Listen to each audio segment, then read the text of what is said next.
What up, Cavs Nation? I'm your host, Ethan Sands, and I'm back with another episode of the Wine and Gold Talk podcast. And joining me today, it's two of the best in the business.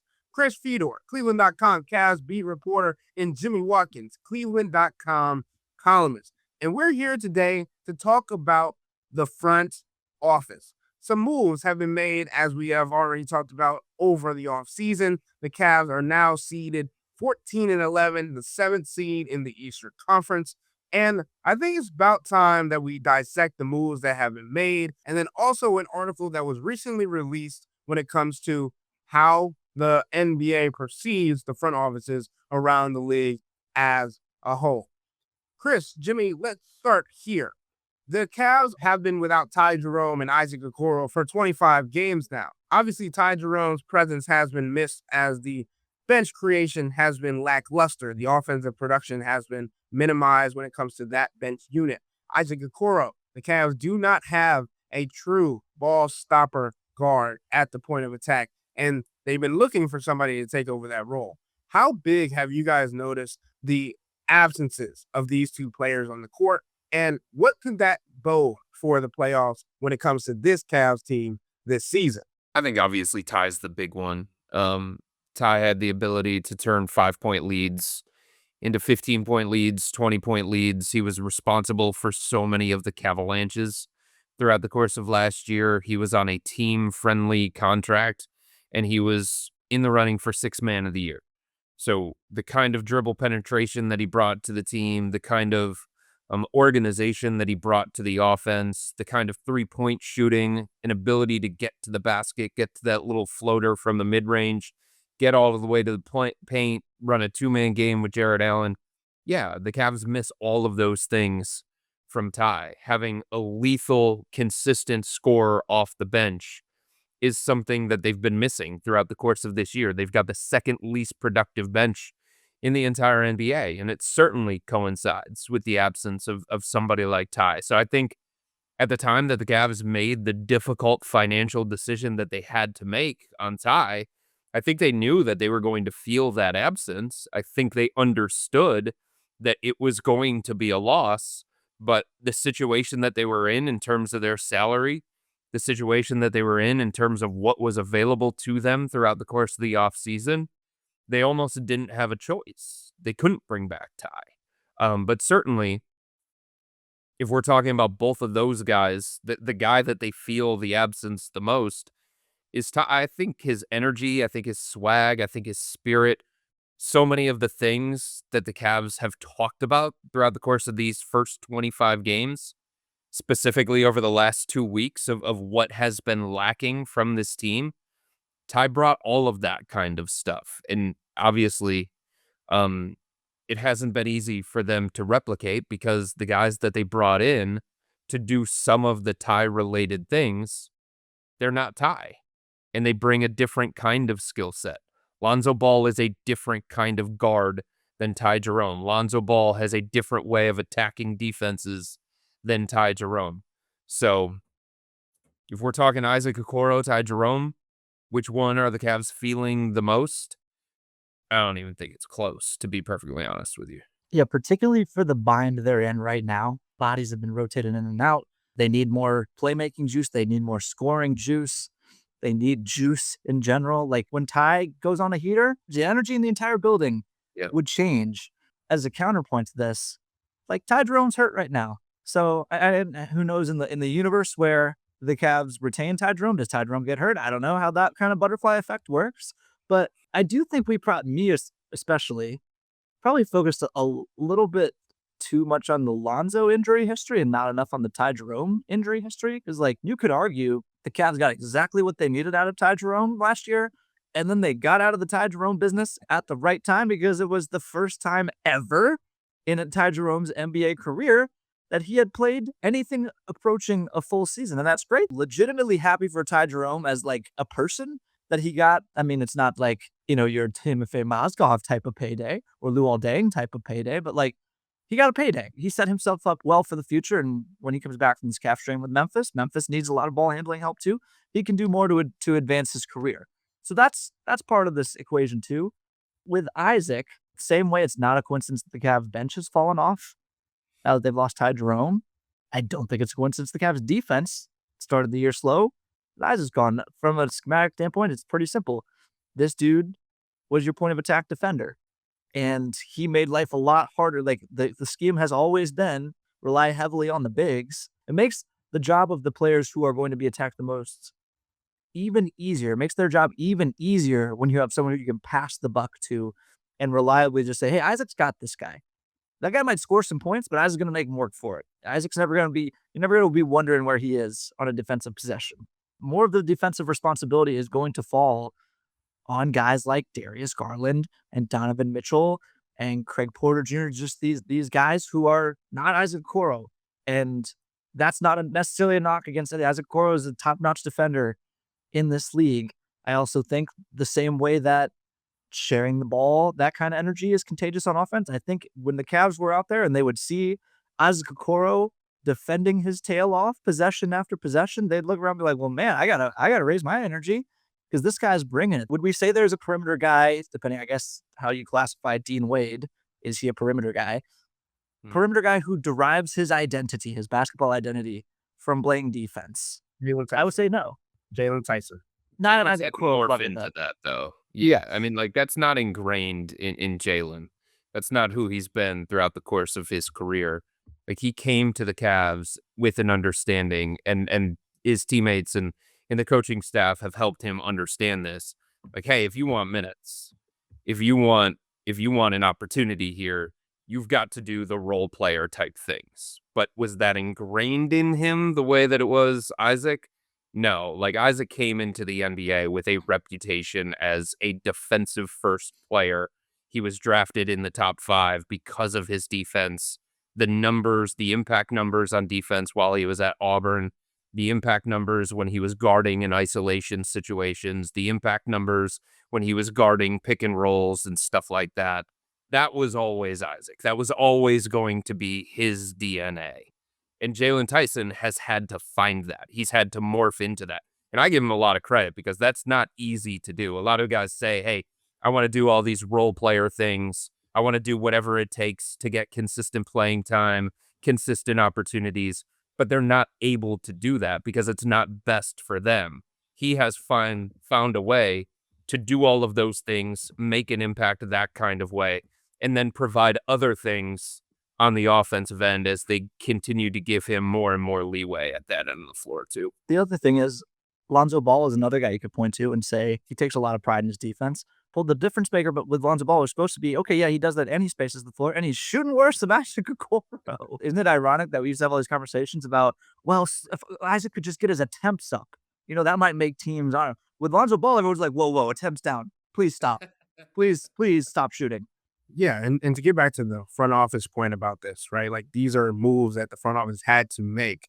And one of the biggest ones was acquiring Lonzo Ball with the thought that he could do a little bit of the Ty Jerome stuff. And he could also do a little bit of the Isaac Okoro stuff. And to your point, Jimmy, to this point in the season, that hasn't been the necessity of what the Cavs have needed from Lonzo Ball, or his production hasn't had that kind of value on both ends of the floor. Obviously, his defense has been there in spurts, but it's more of a chaser role than it is as a point of attack defender. Then you also look at the offensive end. It's the offensive transition that he's creating and then not getting downhill as Ty Jerome did to create from the painted area or not making shots like Ty Jerome did. So it's this mix and match. And the Cavs are starting to try and figure out how to alleviate the pressures that are created from the absences of these players of Ty Jerome and Isaac Okoro. And of course, we talked about Jaylon Tyson stepping into that similar role of Isaac Okoro. Obviously, Jaylon Tyson is not there yet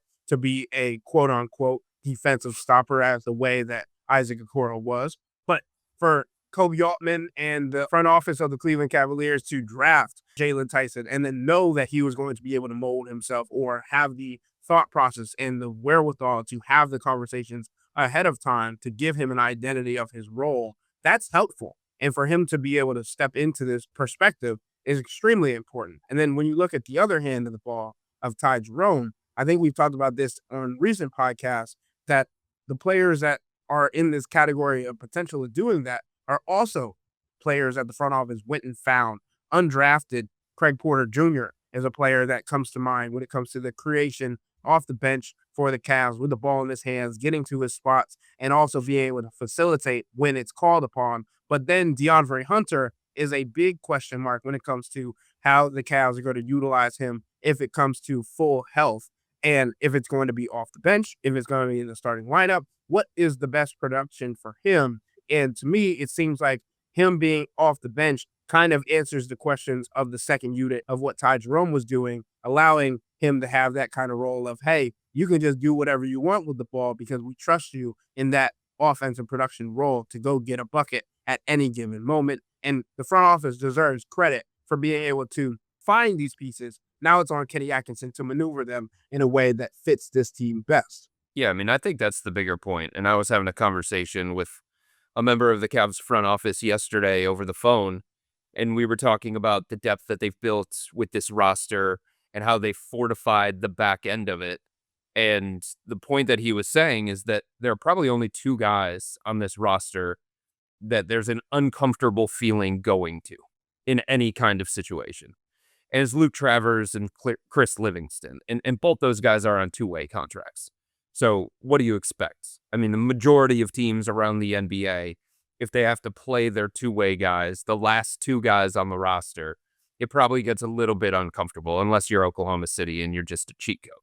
And they've done that. And they've done that through the draft. They've done that through the G League draft. They've done that through really, really good scouting, smart maneuvering and trades. And when you're a team like the Cavs and you're the only team in the NBA in the second apron, and you've got all these restrictions and these limitations, you have to find cheap help. You have to find cheap, playable help. And I think that's what it comes down to. They got 13 guys that they could play on any given night, maybe 14. That's a really, really good place to be. And that points to Kobe Altman, Mike Gansey, Brandon Weems, Jason Hillman, John Nichols, all of their work that has been going on behind the scenes to build up this roster. And even with the Ty Jerome point, like they knew that they were going to have to make an uncomfortable decision on Ty from a financial perspective. But it's not like his replacement was Kevin Pangos or something. Remember him a couple of years ago, who they had to bring from overseas and he was just completely unplayable. He was a nothing from NBA standards. Craig Porter Jr. can play. Craig Porter Jr. is somebody who, we've been talking about, does he deserve more playing time? Does he deserve a bigger opportunity? So he's not Ty. Craig Porter Jr. is not Ty. He can't do the Ty-related things. But based on the situation that they were in, having somebody like Craig, who is at least playable to fill that kind of role in that position, is a coup for this front office. And that's what it takes when you're this kind of team with this kind of salary cap situation, with all these bloated contracts, and you have this top-heavy roster. What can you do at the back end of the roster? What can you do with guy number 9, 10, 11, 12, 13? And all of those guys, some more playable than others, certainly. Some better than others, certainly, because there are levels to this in the NBA. But to have this kind of roster where there are 13 or 14 playable guys, that speaks to the depth. That speaks to all of the other work that they've done to build this roster. And so many people are going to focus on Donovan and Evan and Jarrett and Darius, the core four, and then the other high-priced guys right below that. But to get Dean Wade, who is playing the 5th most minutes, I believe, of anybody on this roster, on the contract that he's on, and that being a player development success story, Jaylon Tyson going from 453 total minutes as a rookie to one of the most utilized and effective players in the first 25 games, that's scouting, that's player development. Those are the kinds of things that this organization is going to have to continue to do to kind of separate themselves, especially with this second apron reality. And I know all of these are small wins, second round picks, undrafted guys, found money essentially. And those guys aren't probably going to ever be the difference in you winning a championship, but they can certainly help you get there. One of the big lessons we took from the playoffs last year is that rosters, you go deeper into your roster now in the playoffs. This year, the pace is only increasing. Only more teams are trying to mimic the paces and pressure the ball a whole lot. Having more playable guys who can dribble, pass, and shoot. There's like this rush to say, well, because the Rockets grab a bunch of offensive rebounds. Well, small ball's dead. Small ball's dead. Small ball's not dead. I think it's just more skill ball now. And however you can find skill, if you can find big skill, no one was ever not looking for big skill. Like, it just happened to be that for a long time, for most of the time, I still think this is mostly true. The more skilled players are the smaller ones, and you prioritize skill over anything else. Now we're finding more big guys who can do more stuff. That could change the equation as basketball already self-selects for tall people, right? Maybe that's where it's going. We're just gonna have a bunch of Wembies out there looking like the N1 street ball, trying to cross each other over and blocking each other's shots back and forth, right? I don't know. But these are the lifeblood of like contention windows, extending contention windows. These are the moves when your roster construction avenues become constricted. You have to hit singles on pitches outside of the zone. You don't have to swing big. The smaller advantages become more important. And we're going to get into the survey here. I think that's part of the reason why other front offices think so highly of the Caps, because it's one of the hardest things to do is to find a diamond in the rough that other people don't see and turn them into a legitimate NBA rotation player. You got into that point a little bit there, Jimmy, about this survey that the Athletic canvassed 36 executives across the league, which entails presidents, general managers, VPs, and assistant GMs to rank the NBA's top front offices. And the Cleveland Cavaliers last season, when this survey came out, were ranked 8th. This season, they are 6th on the list. They received 50 total points, 2 second place votes, and appear on 14 ballots. So I just want to read a little bit of what some of these executives around the league have been saying about the Cleveland Cavaliers. First one says, in a variety of regards, they're really good. What Cleveland has done with the back end of their roster in terms of talent identification is really impressive beyond the stars. Look at the guys who they have grown internally, who have been widely available. Again, as we mentioned on this podcast, Dean Wade, Sam Merrill, Jaylon Tyson, who I believe could be in the most improved player of the year conversation. That's a dynamic that we're continuously exploring for this season, but also just the minute loads and the contracts that have been dished out for these kinds of players. Obviously, Chris ran through the management of the Cleveland Cavaliers, but the credits that the Athletic gives to the Cavs are the trade for Donovan Mitchell has more than paid off despite the steep price. Jared Allen being an ancillary part of the James Harden trade. Evan Mobley being selected at number 3 overall in the 2021 draft. Obviously, Ty Jerome, who we've spoken heavily of on today's podcast, nearly won the Sixth Man of the Year last season. Sam Merrill was the last pick in the 2020 draft, but he found a home in the league, signing a $38 million extension in June, and Isaac Okoro in the Lonzo Ball trade, as we mentioned.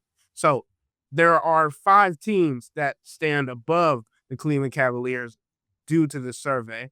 The 5th ranked is Indiana Pacers. The 4th is the Miami Heat. The 3rd is the Houston Rockets. The 2nd is the Boston Celtics. And the 1st is the Oklahoma City Thunder. And just a little side note for those tuning into the games of tonight, the Oklahoma City Thunder and the Phoenix Suns matched up in the quarterfinals of the NBA Cup tonight. And the OKC Thunder are now 24-1 and defeated the Phoenix Suns 138-89 in that contest, which was absolutely ridiculous. So, guys, obviously, it's a testament to the Cavs getting bumped up in this survey from 8 to 6. It kind of showcases how the league executives viewed the moves that they made this offseason. Obviously, as we mentioned, the Lonzo Ball trade, sending Isaac Okoro to Chicago, maintaining Sam Merrill instead of keeping Ty Jerome, Jaylon Tyson's emergence, all these things. What do you think about where the Cavs rank in the survey and the teams above them?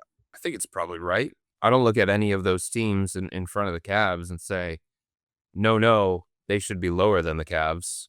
Or, boy, they're a bunch of idiots and they don't deserve the ranking that they have. Oklahoma City speaks for itself. Are you kidding me? It's maybe the best team in NBA history. And there's more that they can get out of that team. They haven't had their starting five for a single game. Their projected starting five, not once. Their former lottery pick is sidelined all season long. They haven't even explored the depths of what he could potentially bring to that franchise. And then they've got an unprotected pick coming from the Los Angeles Clippers, who are just a complete and utter mess. Which, who knows? Could it be a top 5 pick? Maybe. That specifically has the league in a panic. And oh, by the way, they could have Utah's pick. They could have the 76ers pick.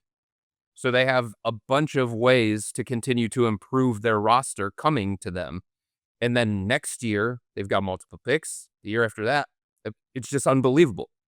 It is a general manager masterclass in Oklahoma City. And just like, it's so funny because everybody's been talking about, well, this is the era of parity in the NBA. Yeah, maybe 2 through 30. But Oklahoma City has separated themselves from everybody in the NBA from a basketball perspective. And the Thunder front office has separated itself from everybody in the NBA when it comes to all of that stuff. So we can give them number one over and over and over and over again. And I don't think anybody's going to have any kind of argument. The only one that maybe, possibly, the Cavs should be above is Miami. Everybody always gives Miami all this credit, and they make all these smart moves, and they do this salary cap gymnastics and stuff that they get praised for, and they find guys like Davion Mitchell who fit the Heat culture, and they draft guys like Jaime Jaquez, who kind of emerges as a rookie, then tails off, and then reemerges in year 3, and in Khalil Ware, and all these different guys. So it's not a team that is drafting number 1 overall in the top 5, and they find a way to kind of like reimagine themselves. And they do it from a coaching perspective, and they have arguably the best coach in the NBA in Eric Spoelstra, so that probably gives them some extra points as well. And they make these smart moves. Norm Powell, brilliant move for what they gave up in order to get him, really, really smart. But they also have the clunkers, like the Terry Rozier thing, which is kind of like an albatross on the organization right now because they don't know what's going to happen. And even before the FBI stepped in, he wasn't doing anything. That was a terrible move from a bunch of different perspectives for Miami. So I think Miami, like Cleveland, like Indiana, like everybody other than Oklahoma City, like they have their hits and they have their misses, but they have more hits than misses. And given each situation, I can understand the love for Miami. I can understand the belief in Miami's front office. But that would be the one. If you're trying to bump the Cavs up, you always have to move somebody down. I'd probably look at the potential of moving Miami down for a raise of Cleveland. This list, and it's just a list, is a nice little touch grass moment for the fan base. Everyone's so worked up in the disappointment that has been these first 25 games, and rightfully so. This team should be way better. And Ethan and I talked about it yesterday. Like, it's a lot of roll out the ball and we think we can just win, and that's frustrating to watch. And you had higher expectations coming out, and particularly the way they disappointed in the playoffs. You expected maybe, if you're a fan, maybe they come out with a little vengeance, like show me something. And they're showing you not a whole lot. I get that. To take stock of the big picture, it's like I sound like Kobe Altman after another second round playoff exit right now. But to take stock of the bigger picture, it's very impressive to see where they've come. I mean, Evan Mobley, home run draft pick. Darius Garland, home run draft pick. DeAndre Hunter trade good. I mean, he hasn't been great this year, but I still player in, players out, like kind of a no-brainer, even at the time, still today. Jaylon Tyson, draft and develop year 2, popping. Okay. I'm a little more interested on like the whole idea that the Donovan Mitchell trade has been a smashing success. Like, from where they were to where they are now, it has ascended them multiple tiers in the contention conversation. Of course, I get that. But is the point of one of those trades not to like get close to winning something, if not win something? And they haven't gotten close to winning anything. That's not Donovan's fault. The Utah Jazz are certainly not making the Cavs feel the pain of this trade by any means. And it's kind of when you have a strong young core and a star becomes available, it's not a no-brainer when you're a small market team because you don't know that the guy's going to resign here. And the big win of the trade is getting him to resign, not necessarily the trade itself, but like talent in, talent out. It's not like that part of it wasn't a risk. But I think the rest of it, the way the Cavs have endured without draft picks, without draft capital, the way they've built around this roster and reimagined like on the edges, like, okay, the first year of the Donovan Mitchell trade, JB Bickerstaff couldn't find like 6 playable players. We realized real quickly how thin that roster was. To go from that, then and I understand that the draft picks were traded like years and years in advance, but like to go from that after you've already shipped out a bunch of draft picks and then still retool and now have one of the deepest rosters in the NBA, that's super freaking impressive.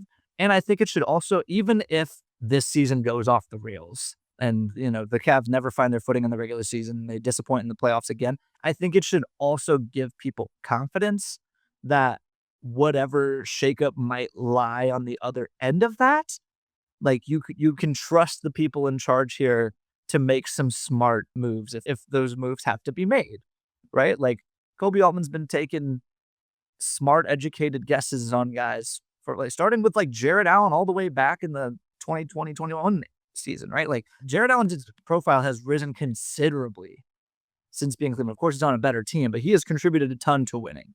He may end up being the casualty in all this and having to be the guy, the core four who gets cut out. But his profile has risen considerably. And again, I'll go back to the point, the back end of the roster stuff. I kind of feel like with NBA players and NBA executives in this case, the people are impressed by the things that they have a hard time doing. And what the Cavs have done with Sam Merrill and Dean Wade, Ty Jerome counts too. Ty Jerome was a first-round pick, but he was getting passed around a bunch. Other teams were having trouble figuring out how to maximize him. Kenny deserves some credit for this too, but like the Cavs turned him into a freaking awards ballot guy, right? So doing that over and over and over again. Then by the way, a lot of teams would take that Ty Jerome situation. Okay, we did it. You got to lock him down. The Cavs made another risk within that flyer and said, actually, we like this other second round pick, this other found money that we have a little better. We're going to give Sam Merrill the money. And that's worked out. That part of their evaluation, again, I know it's small victories, but those small victories are very hard to come by, and the Cavs produce them consistently. I think the other point is this. If the Cavs have an appetite eventually for shaking up their roster, and right now I get no sense that they do, that they want to see this thing through, that they believe in this roster. What does it look like when Max Strus gets back? What does it look like when they're close to full strength? So I do not sense an appetite for shaking up the roster during the season. Maybe if they have another playoff flameout, how it happens, they reevaluate in the offseason. But like if they go that direction, and this is a big if, and this is just down the road, it's not like their guys are untradeable. The guys that they have that they would look to potentially offload, to bring in different fitting pieces, to bring in different style players, to maybe reset the books a little bit. Teams around the NBA are going to want those guys. Teams around the NBA are going to value those guys. Teams around the NBA would value Darius Garland. There's no doubt about that. Same thing when it comes to Jared Allen. And then if you keep going lower and lower with this roster, DeAndre Hunter, he would have value around the NBA for the right team in the right situation. Max Strus, for the right team in the right situation, would have value as well. So even some of these other guys that aren't members of the core four that the Cavs could potentially look at down the road, trying to offload those guys, it's not like no team in the NBA would take them. Those guys have value too. And I know that it's the NBA and there's really no such thing as a tradable or an untradeable contract because guys just get moved all the time. But some are easier to trade than others. Some you have to attach assets to just to move off of them and stuff like that. And in the situation that they're in, they don't have any of those kinds of albatross-like contracts. I mean, Max Strus makes $15 million. That's right. That's the kind of player that he is. That's the kind of money that a player like him commands.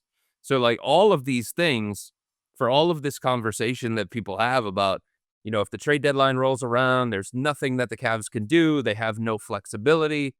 Yeah, they're limited. Yeah, there are restrictions on the things that they can do based on being the only second apron team. But it just requires them to get a little bit creative. And I do think that they have enough tradable assets. Like they don't have these lottery picks. They're not like Oklahoma City, where they just like can put together these draft picks that become centerpiece of blockbuster type trades. If they have that kind of appetite to do that, they certainly don't have a situation like the San Antonio Spurs that if they want to go whale hunting, they can dangle Dylan Harper and Stephon Castle and some of these young players. Like that's not how the Cavs are built.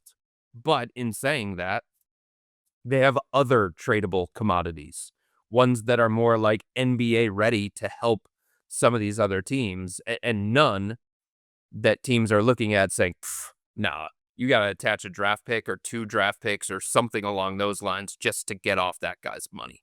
If the Cavs really need it, like if they needed draft picks, they can get some draft picks by moving off some of these guys. And it is actually amazing to me that hadn't really clocked me until you said it, Chris. There's not really a bad contract on this. Now, the part of that is when you make good decisions in the draft, you reward as easy decisions on the back end. But there wasn't a ton of negotiation for the Evan Mobley and Darius Garland extensions. It's just like, you guys want to sign this? Yes? Okay, here we go. We did it. I think Darius Garland's next extension, that'd be an interesting conversation. I think Donovan Mitchell's next extension, how many years do you go for a guard, a sub 6'3" guard, crossing the 30-year threshold, 30 years old threshold? That's an interesting conversation.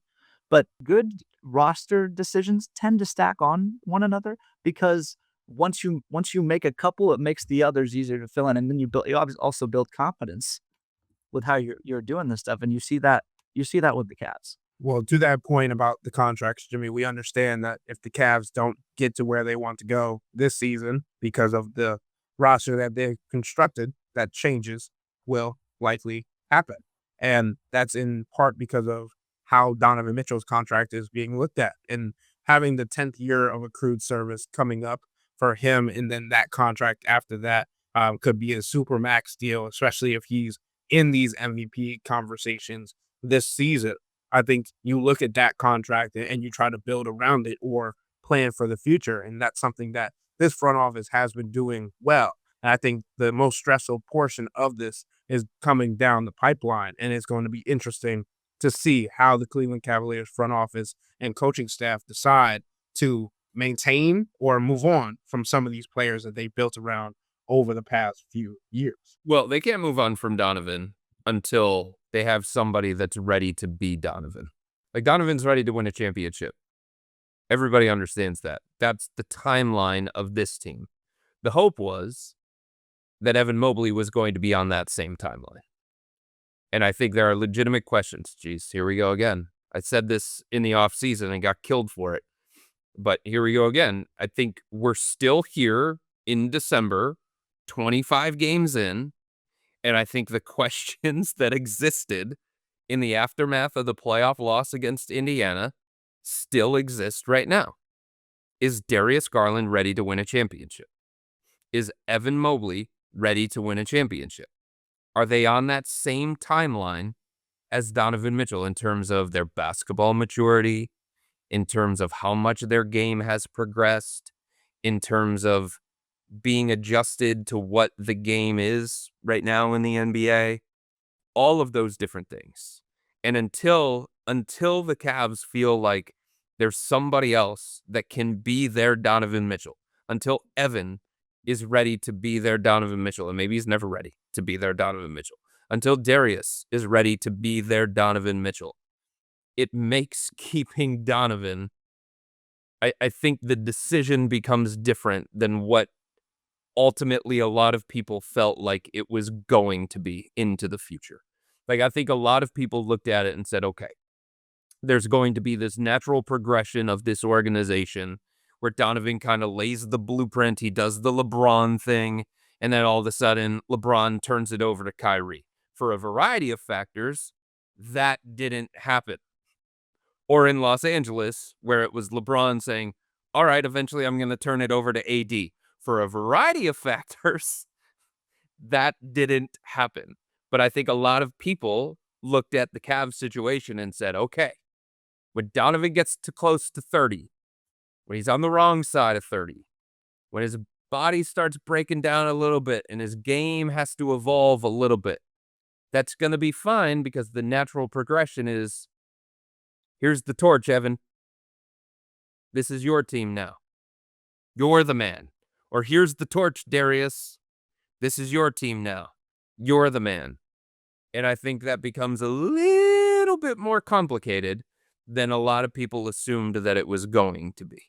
And even if that means that at the time, the Cavs have to, quote unquote, overpay for Donovan Mitchell, that might be something that they have to do because the other guys just aren't ready for that level of responsibility. And with all that being said, that'll wrap up today's episode of the Wine and Gold Talk podcast. But remember to become a Cavs insider and interact with Chris, me, and Jimmy by subscribing to Subtext. Sign up for a 14-day free trial or visit cleveland.com/Cavs and click on the blue bar at the top of the page. If you don't like it, that's fine. All you have to do is text the word STOP. It's easy, but we can tell you that the people who sign up stick around because this is the best way to get insider coverage on the Cavs from me, Chris, and Jimmy. This isn't just our podcast, it's your podcast. And the only way to have your voice heard is through Subtext. Y'all be safe. We out.